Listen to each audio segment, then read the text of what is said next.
Hello everyone, my name is Pragya Rai और आज हम बात करने वाले हैं कि क्यों माँ गंगा ने अर्जुन का सिर धड़ से अलग करवा दिया। आखिर किस प्रतिशोध के लिए उन्होंने ऐसा किया और क्यों श्री कृष्ण को दौड़कर आना पड़ा। अर्जुन ने अपने आप को श्री कृष्ण को समर्पित कर दिया था। अर्जुन होता हुआ भी नहीं था, इसलिए कि उसने जो कुछ किया अर्जुन के रूप में नहीं बल्कि श्री कृष्ण के सेवक के रूप में किया। सेवक की चिंता स्वामी की चिंता बन ही जाती है। अर्जुन का युद्ध अपने ही पुत्र बब्रुवाहन के साथ हो गया, जिसने अर्जुन का सिर धड़ से अलग कर दिया और कृष्ण दौड़े चले आए। उनके प्रिय सखा और भक्त के प्राण जो संकट में पड़ गए थे।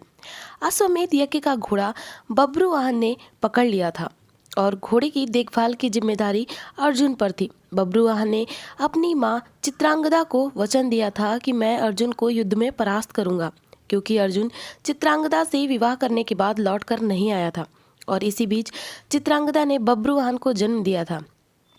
चित्रांगदा अर्जुन से नाराज थी और उसने अपने पुत्र को यह तो कह दिया था कि तुम्हें अर्जुन को परास्त करना है, लेकिन यह नहीं बताया था कि अर्जुन ही तुम्हारे पिता हैं। और बब्रुवाहन मन में अर्जुन को परास्त करने का संकल्प लिए ही बड़ा हुआ। शस्त्र विद्या सीखी, कामाख्या देवी से दिव्य बाण भी प्राप्त किया अर्जुन के वध के लिए। अब बब्रुवाहन ने अश्वमेध के अश्व को पकड़ लिया तो अर्जुन से युद्ध संभावी हो गया। भीम को बब्रुवाहन ने मूर्छित कर दिया और फिर अर्जुन और बब्रुवाहन का भीषण संग्राम हुआ। अर्जुन को परास्त कर पाना जब असंभव लगा तो बब्रुवाहन ने कामाख्या देवी से प्राप्त हुए दिव्य बाण का उपयोग कर अर्जुन का सिर धड़ से अलग कर दिया। श्री कृष्ण को पता था कि क्या होने वाला है और जो कृष्ण को पता था वही हो गया। वे द्वारका से भागे भागे चले आए। दाऊ को कह दिया, देर हो गई तो बहुत देर हो जाएगी, जा रहा हूँ। कुंती विलाप करने लगी, भाई भी विलाप करने लगे। अर्जुन पांडवों का बल जो था आधार था, लेकिन जब अर्जुन ही न रहा तो जीने का क्या लाभ। माँ ने कहा, बेटा तुमने बीच मझधार में यह धोखा क्यों दिया। माँ बच्चों के कंधों पर इस संसार से जाती है और तुम मुझसे पहले ही चले गए। यह हुआ कैसे, यह हुआ क्यों। जिसके सखा श्री कृष्ण हो, जिसके सारथी श्री कृष्ण हो, वह यूं निष्प्राण धरती पर नहीं लेट सकता। पर यह हो कैसे गया।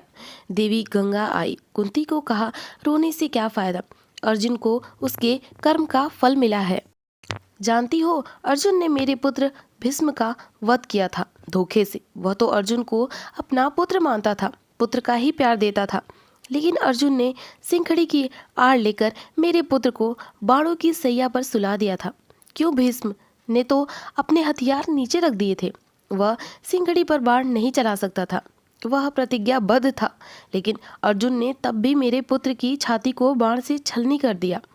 तुम्हें शायद याद नहीं, लेकिन मुझे यह अच्छी तरह याद है। तब मैं भी बहुत रोई थी। अब अर्जुन का सिर धड़ से अलग है। बब्रुवाहन ने जिस बाण से अर्जुन का सिर धड़ से अलग किया है वह कामाख्या देवी माध्यम से मैंने ही दिया था। अर्जुन को परास्त कर पाना बब्रुवाहन के लिए कठिन था। आखिर उसने मेरे ही बाण का प्रयोग किया और मैंने अपना प्रतिशोध ले लिया। अब क्यों रोती हो कुंती। अर्जुन ने मेरे पुत्र का वध किया था और अब उसी के पुत्र ने उसका वध किया है। अब रोने से भला क्या लाभ। जैसा उसने किया वैसा ही पाया। मैंने अपना प्रतिशोध ले लिया। अब प्रतिशोध शब्द भगवान श्री कृष्ण ने सुन लिया। हैरान हुए। अर्जुन का सिर धड़ से अलग था और गंगा मैया भीष्म की माँ अर्जुन का सिर धड़ से अलग किए जाने को अपने प्रतिशोध की पूर्ति बता रही हैं। श्री कृष्ण सहन नहीं कर सके। एक नज़र भर अर्जुन के शरीर को, बुआ कुंती को, पांडु पुत्रों को देखा, बब्रुवाहन और चित्रांगदा को भी देखा। कहा, गंगा मैया आप किससे प्रतिशोध की बात कर रही हैं। बुआ कुंती से, अर्जुन से, या फिर एक माँ से। माँ कभी माँ से प्रतिशोध नहीं ले सकती। माँ का हृदय एक समान होता है, अर्जुन की माँ का हो या फिर भीष्म की माँ का। आपने किस माँ का प्रतिशोध लिया है। गंगा ने कहा, वासुदेव, अर्जुन ने मेरे पुत्र का उस समय वध कर दिया था जब वह निहत्था था। क्या यह उचित था।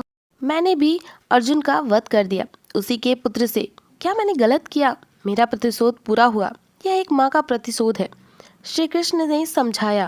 अर्जुन ने जिस स्थिति में भीष्म का वध किया वह स्थिति भी तो पितामह ने ही अर्जुन को बताई थी, क्योंकि पितामह युद्ध में होते तो अर्जुन की जीत असंभव थी और युद्ध से हटने का मार्ग स्वयं पितामह ने ही बताया था।